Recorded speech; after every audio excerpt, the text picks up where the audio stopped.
for Mindful Attraction 2.0. And in today's video, we're going to be talking about the type of confidence that men find highly attractive, that men find sexy.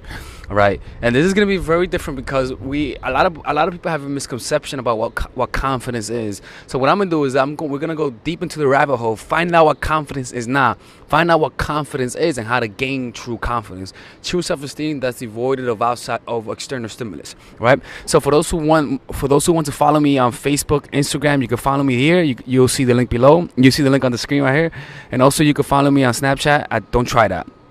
Also, if you guys need one-on-one coaching, just go to mindfulattraction.org/in-the-game-coaching. If you guys want to attend my seminar, you guys are also going to be able to see the link below. I have a seminar coming in LA, August, the second week of August. All right. So let's get started. Confidence is not feeling good all the time. A lot of women believe that confidence is just an emotion. That confidence is just feeling good and feeling better than somebody else. Anytime that you base your confidence on how you see yourself compared to other people, that's not real confidence. Also, confidence is not the reactive emotional pain, wherein you feel pain, which is not getting attention or not getting the reaction from people that you want, forcing the reaction through fixing your outside life, which is fixing yourself, looking better, having a better life situation, and then feeling good as a result of your reactions to other people's negative reactions to you. That's not real confidence, because that confidence is based on other people's reaction to you, which means it could be taken away by them not caring or by you losing that one thing you gained that they value but you don't value. You see, a lot of people's confidence is just based on what other people think about them, and that's not real confidence. People call that situational confidence. You can put a rock star who's confident on the stage, put him in front of people, put him in front of a bar where he doesn't know people. Is he confident there? Nope. Which means, was he really confident, or did he just have situational confidence? Fake confidence has external sources. Sorry about that. I messed up on that thing. Fake confidence only has external sources. You see, so anytime you feel good because of something happening, or you feel that you need this in order to feel confident, or you feel like you need to look like this in order to feel confident, one, that's not real confidence, and two, you have a misconception about what confidence is. Most women's confidence is based on ephemeral sources that will fade away, based on their looks, based on their life circumstance, based on who they're with. They get with a guy and they suddenly feel good about themselves. Those are all sources that will inevitably leave, and that's an issue. Because since it will inevitably leave, it means it's not real. It means it's not really confidence. It's just situational confidence. What we want to talk about is true self-esteem. But let's keep talking about what fake confidence is so that you guys can identify it in your life and stop being deceived by it. This type of confidence that we're talking about, situational confidence, is susceptible to fluctuations based on circumstance. So you could right now feel confident because you're the best looking girl in your neighborhood, but suddenly you go to New York City and you find other women are more attractive to you, are more attractive than you. Then what happens? You don't feel confident. You could feel confident right now, and then suddenly 10 years later you don't look the way you look, and then suddenly you're not confident. So was that really a manifestation of your inner state, or was that more of your reaction to your situation? That means that if it was more of a reaction from the situation, that means you're feeding off of the external environment. It means that confidence that you were feeling didn't really originate from you, which means you're not really confident, which means nothing there is of true value. Nothing has really changed. Even though you think you changed because you feel an emotion, you fail to realize the ephemeral nature of those emotions, which is they fade. They fade away. So you can feel good now, but I can promise you that one thing that's making you confident when you grow older is going to cause you pain. That youth that you once had that made you feel good, as you get older, you feel ashamed because you prided yourself in that. Everyone knew you as that confident young woman. Now you're older, and where do you derive your confidence from? From nowhere. That means that you were never really confident. That means that you were still frail, even though you looked confident. Even though to other people you looked confident, you really weren't. You see, and that causes people not to work on themselves because it dilutes them. It fools them to say, you know what, I'm a confident person. I don't need to work on myself. And you know what tends to happen? You tend to belittle other people because in order to feel good, you need to compare yourself to other people. That causes you to belittle other people. That causes you to grow in ego. That causes you to become very dislikable. And the cops are looking at me. This type of confidence is based on comparison and differences. So in order to feel good, you need to feel better about yourself by putting other people down, or by saying something about somebody else that will put you in a higher level. You see, and that kind of confidence causes you to create a world that we're all trying to belittle other people. We're all trying to get an upper hand. This type of confidence is not really meant to socialize with other people and get to know other people for who they are, because we're always trying to get something from them so we can feel good. Don't you see how that relates to relationships? Where when you begin to see men as your source of self-esteem because you lack yourself, that causes you to be clingy, needy. And that causes you to actually pull them away, because guys feel unattracted to women who have low self-esteem, who have insecurity. Even worse, guys with low self-esteem will use you as your source of self-esteem because you feed off of them and you need their attention. So what is the key to true confidence or true self-esteem? Letting go of external forms of validation and being okay with it. This will lead to presence of mind. You see, when you let go of external validation, you tend to notice that there is chaos in your mind. You tend to notice that you feel pain. You see, true confidence is not feeling good all the time. This is what true confidence is. And this relates a lot to how when I was learning how to talk to girls. Someone who doesn't have confidence, someone who has confidence doesn't mean that they're good at things. Just because you're a confident person doesn't mean you're good at things. But someone who's confident understands that they do suck at an activity, but that they're able to withstand the pain in order to feel good. I know that if I want to do a sport, I am willing to go through the pain of sucking, because I know that behind that valley of pain, there is pleasure. You see, it's being able to be in the midst of the storm, being able to be okay with not being good at things, being able to be okay with being criticized and not be hindered, and being able to keep your presence of mind and focus. It doesn't mean that you don't feel pain, but rather you are okay with pain. It doesn't mean that you don't feel pain, but rather you go towards the pain. You find a difficult situation, you say, in order for me to transcend my current situation, I have to go through the pain. So confidence is more about being able to feel pain and be okay with it. People who don't have confidence see the pain and they run away from it. They are cowards of pain. That happens a lot. Wherein, rather than improving on yourself, you run up. Wait. I better be recording this thing with my good webcam, right? All right. 1 second. Okay, good. Sorry about that. I thought I wasn't recording, right? So rather than feeling, okay, my bad. So rather than feeling the pain, they run away from it through externalizing it. They say to themselves, I had two choices: work on myself, which leads to pain, but will inevitably lead to a better self, or find a quick fix, find the quick pill. What someone's telling me, all right, let me get that plastic surgery. All right, let me get this, let me get that. Oh, give me that validation in order to feel good. Give me that Band-Aid in order to feel good. Those external sources of validation will strengthen that pain through your compulsive desire to find more pleasure. Because as soon as that pleasure doesn't provide the pleasure it used to provide, because of how dopamine naturally is, the more you get stimulated by something, the less it stimulates you, the more pain arises. And as a result, the more you go towards the external stimulus and other people's validation. So you don't develop that presence of mind. And as soon as you feel pain, you panic. Confidence doesn't come from comparisons and differences, but from an acceptance of all the aspects of yourself. See, people who have low confidence will only show the positive things about them, will only show the good things, but will hide all of the negative aspects of themselves. They compartmentalize themselves. They judge and label the aspects of themselves. They say this is good and this is bad. Now, why is that? Because it's bad because other people would think it's bad. And it's good because other people would think it's good. And that turns to tear you apart. And you begin to love and hate certain parts about yourself. And that's where you just try to highlight the good and hide the bad. That's all emptiness inside. You see, and that's all because you're looking on the outside. And when you look inside, you see war, you see inner conflict. And so what happens? Because you're not used to experiencing the pain, because you're so used to externalize it, you look on the outside more. And you try to look for validation. And but you know what sucks? When that one thing when the validation that you used to get is not there no more. As you grow older, the less validated you get from the outside world. So you either accept it, and you begin to experience what it's like not to gain validation, which I will talk about later on, or you look for other sources of validation. You either get plastic surgery, or you try to have kids in order to make you feel good, or you try to find a husband in order to make yourself feel good. Or you try to buy new cats, a whole bunch of dogs, and you become the cat lady. It doesn't matter. But you need something to fill the whole void inside, because going into that void, you may find yourself but you have to go through all of those superficial things that you have laid upon yourself, that you call you, your looks, the validation you get from people, all of those ephemeral things you have to go through. This also applies to being okay with the problems that life brings. You run towards the pain and not running away from it. People who have low confidence don't like to confront the pain because they fail to realize how powerful they are. They don't understand that you have an internal servo mechanism that allows you to adjust to difficult circumstances, but you have to train it.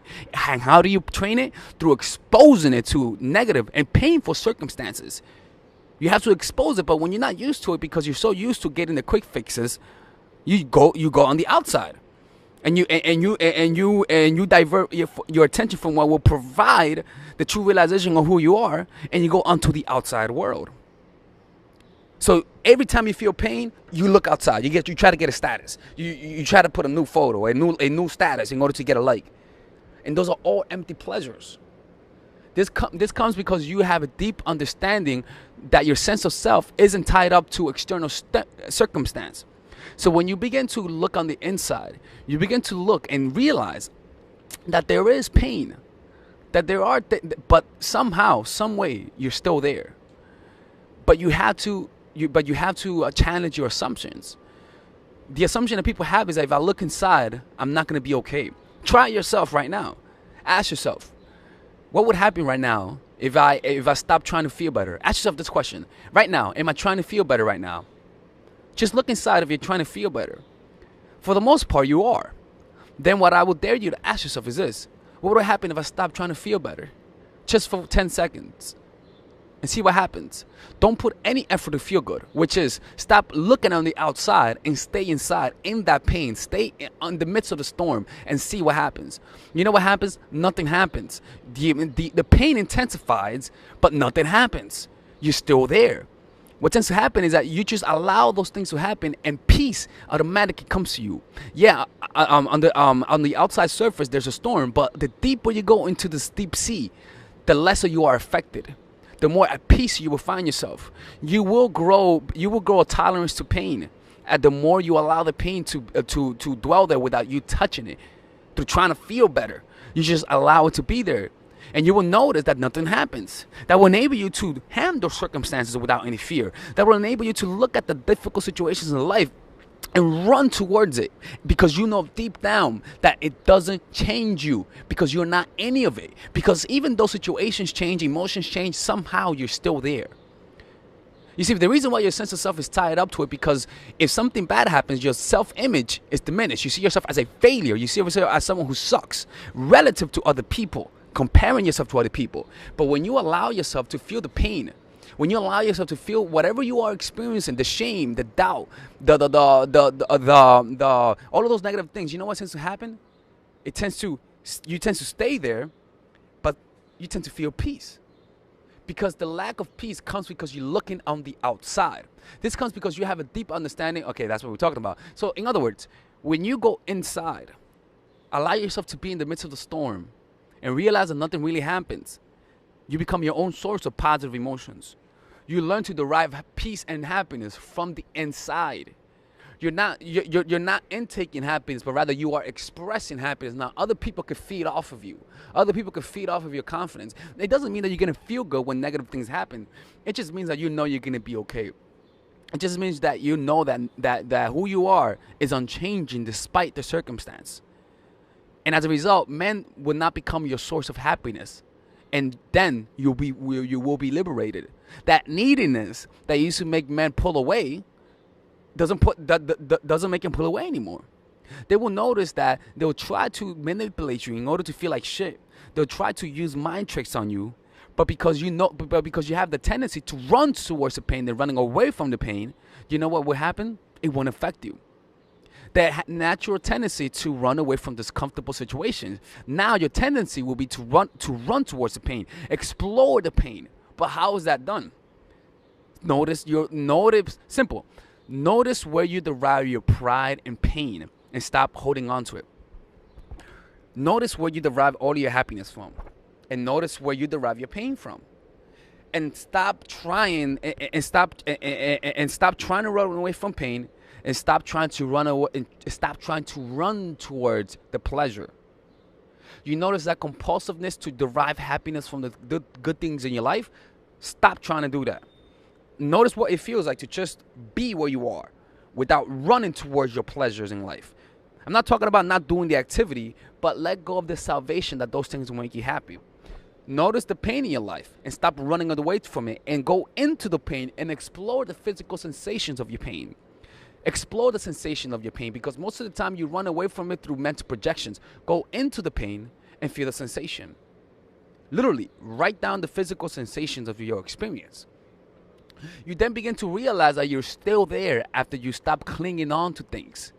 That even though the conceptual sense of self is gone, somehow you're still there. And you know what happens? Suddenly, you realize that circumstances doesn't enhance or diminish you. All of those things were illusions. You find that equilibrium. We're not trying to find happiness. We're trying to find peace. So you know what happens when you do that? Nothing scares you. Circumstances don't scare you. The guy rejecting you doesn't affect you. The guy accepting you doesn't accept you. So you don't have that neediness for him to give you happy, and you don't have that fear of him rejecting you, because you still know whatever happens, you're still going to be there. You will also learn to blend with reality, which also includes people. The compassion will lead to confidence. You see what I'm saying? So you will not be intimidated by men no more. You will learn to have compassion. You will learn to appreciate people for who they are. You will stop seeing them as a source of happiness. This will automatically improve your relationship with men, because there is no more neediness or insecurity. Because the most unattractive thing in women is neediness, and that's not going to be there no more. You're not going to be as clingy no more. And that's what you got to do. It's not about improving yourself to be confident, but rather seeing all of the positive and negative aspects and seeing them for what they are, running towards the pain and running away from the pleasures of life, and stop deriving your happiness from the things you feel pride from, and be there. Be in that pain in the midst of the storm, and explore what happens when you stay there. Usually what happens is this: nothing happens. You're still intact. Your mind may create mental images, but it doesn't affect you. You still allow yourself to experience the pain. You grow tolerant, and as a result, there's no such thing as a painful situation. Nothing affects you. You're not afraid no more. You don't lack the confidence. You will feel the fluctuations, but you're not gonna try to run away from it. You're gonna stay there, and nothing would happen. No one will be able to take that confidence away from you, because it derives from yourself. You become your own source of happiness. And that's what confidence is. Being okay with pain and not deriving your happiness and self-esteem from external stimulus. Anyways, it's Alex from mindfulattraction.org. If you guys need one-on-one coaching, just go to mindfulattraction.org/innergame coaching. And I hope you guys have a good day. And if you guys haven't seen my previous video, just go check it out. It's in my previous video. You guys will see it. Just go to my channel and check it out, all right? Have a good day. Bye-bye. All right, ladies. So this is the course that all of you guys have been asking me for, and it's the psychological game of attraction. This is pretty much the course that will make any man beg to want to commit with you. This is the course that I wish, I'll be honest with you, if I was a woman, this is the kind of course that I want, because it's a course that's specifically geared to help you understand how guys fall in love, and how to do it in a systematic way that's almost predictable, right? So let me show you guys how this course is set up. By the way, there's a 30-day money back guaranteed on this course. So if you guys don't like it, you guys will get money back. Look, let me show you how it's done, right? So it's split up in a few sections. The first section is the introduction, obviously, what to expect from it. After that is I'm giving you an understanding of the psychology of attraction, right? Because you need to understand that dating is a game. You need to think strategically, that there are certain laws of human nature that you cannot break, and just a few things of why people love each other. You know, it's very important to have a realistic expectation. After that, we go into the three phases of every relationship. They all go in these three phases, and these phases could overlap each other at times, right? The first phase is the pre-honeymoon period. It is when you first know the person, or it is when you're becoming acquaintance with the guy, or it is when you guys broke up and are back together, or it is when you guys had a long period of you guys not knowing each other and now you guys want to rekindle things. This works in any point of the relationship that you need to spark interest and curiosity. So these videos are specific for that. Specific to create curiosity, how to get to know the guy the right way, using your nonverbals, how to create a powerful reputation. It's truly powerful stuff. After that is the honeymoon period. This honeymoon period is how to get from curiosity to interest to creating a deep connection. So all of these videos are specifically geared to that. Not the 30, no. These specific videos are there for this phase, and this phase is any phase. You guys are having a good, happy moment. You guys just got back together, and now you feel that peak. You feel that happiness that you guys felt. That's what this is, right? So these videos are there for that, creating a lonely fantasy, the preemptive breakup, the triangle of love, using words to control his man. It's powerful stuff. After that is the post-honeymoon period, and again, is a short list of videos because these videos are there to solidify the connection that you already created. So if you just had an incredible moment, or you just came out of a vacation with a guy and everything went well, you better use this phase, because if you don't do this, he's gonna become disenchanted. It's just how it is. These are very specific videos, and if you and all you gotta do is just say, all right, where am I? I tell you where you guys are, and you just watch the video. It's pretty much like being coached by me. You got some bonus videos: stop being nice, dealing with the inevitable, how to deal with breakup, how to deal with getting over a dude. This is the how to overcome manipulation, identifying manipulation, deterring manipulation, defending yourself against manipulation, what to do if you're already in a manipulative relationship, and how to avoid them through detachment. It's pretty much an extremely succinct and laser focused course. Not one waste of motion. That's why I love it. And there's a 30-day money back guarantee if you guys don't like it. No questions asked, people. All right. And if you guys want to support this channel, this is how you support it. And I hope you guys enjoy this. All right. See you guys inside.